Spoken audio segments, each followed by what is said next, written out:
C'est un travail, on a été donc invité par les nouveaux propriétaires de l'hôtel, qui ne sont autres que les deux fils de celui qui a fondé ce lieu il y a 52 ans maintenant, au milieu de la Corse, puisque ça se trouve à quelques kilomètres de Corté.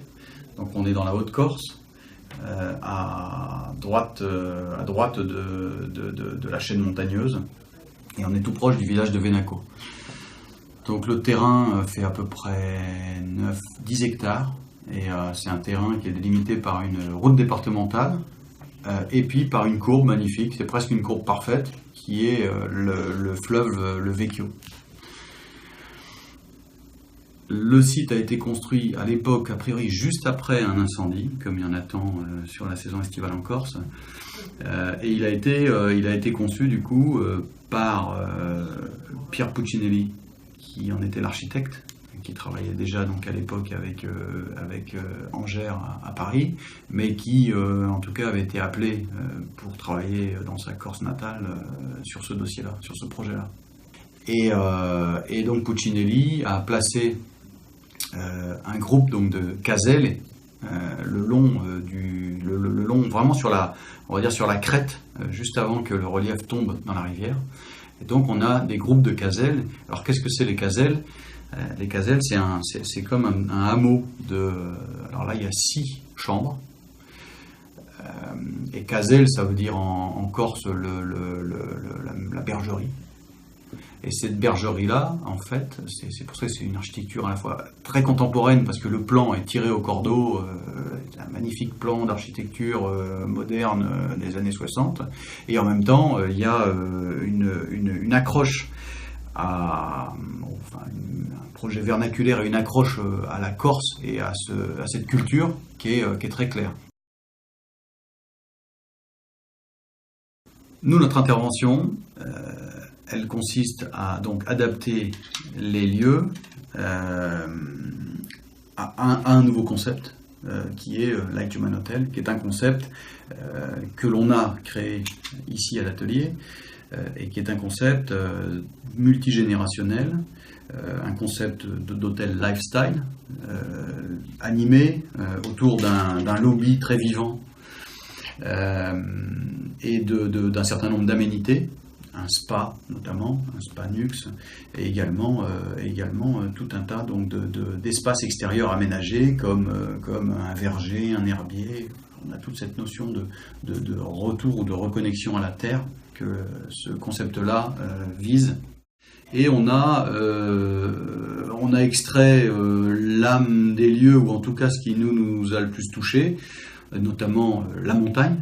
Il y a le mont Cardo qui est le 3e plus haut de Corse, qui se trouve, il y a un cirque, c'est magnifique, donc qui se trouve être à l'ouest du site. Il y a la rivière, qui est aujourd'hui complètement absente du paysage de l'hôtel, parce qu'en fait il y a eu 50 ans d'arbousiers, de pins en tout genre qui ont poussé, et aujourd'hui la seule chose qui nous rappelle cette rivière, c'est Louis. On la voit absolument pas. Pour ce faire, en fait, on a travaillé en préservant complètement l'authenticité des lieux, mais en déconstruisant tout le cœur de l'hôtel existant. Voilà. Qui, avec tous ces murs épais, son foucone, qui est là, cet ancien foyer dans lequel on faisait tourner les sangliers, voilà, des choses très traditionnelles corse, mais qui finissent par aujourd'hui faire peur. Personne veut se retrouver dans un lieu si sombre, si bas de plafond, et donc c'est cette partie-là qu'on va déconstruire.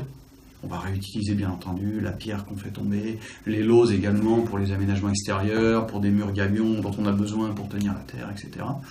Et puis là on va reconstituer, évidemment avec des structures plus légères, l'acier cortaine, pour aller à la fois vite, parce qu'on doit aller vite sur le chantier, mais en même temps pour avoir des contrastes entre cette caillasse qui est solide et ces murs épais, et puis l'extension.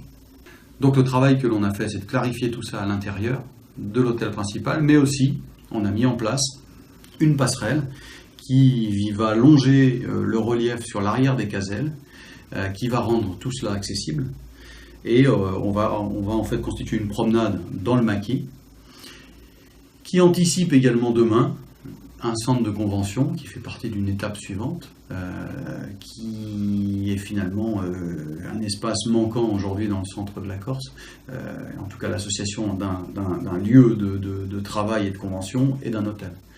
Donc ça fait partie du programme dans une deuxième phase, et on a anticipé bien sûr une troisième phase qui consiste à reconstituer aussi d'autres caselles, puisque ce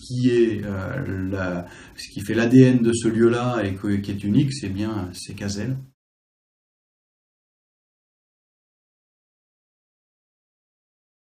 Étonnamment, c'est en effet en Corse que le premier va ouvrir, et c'est sur un existant. Donc c'est vrai que c'était un petit peu contre toute attente. Maintenant, avant de dire oui, justement, au maître d'ouvrage qui nous a contactés, et avant d'accepter finalement de mettre le concept sur cet hôtel-là, on s'est bien sûr posé la question, puisqu'à la base c'est un hôtel urbain. C'est un hôtel qui participe plutôt de réanimer ou de revitaliser des quartiers qui en ont besoin. Et donc, ce n'était pas du tout dans notre esprit d'avoir un hôtel de cette nature-là.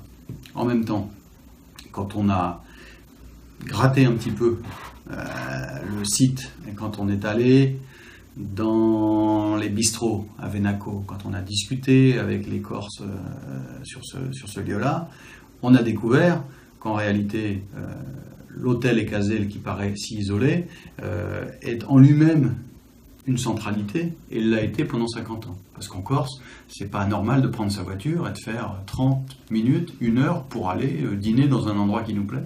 Parce que voilà, il y a une densité qui est bien différente. Et finalement, l'hôtel tel qu'il a été conçu, il raconte déjà, mais avec 50 ans d'avance, une partie de l'histoire de l'aide humanitaire.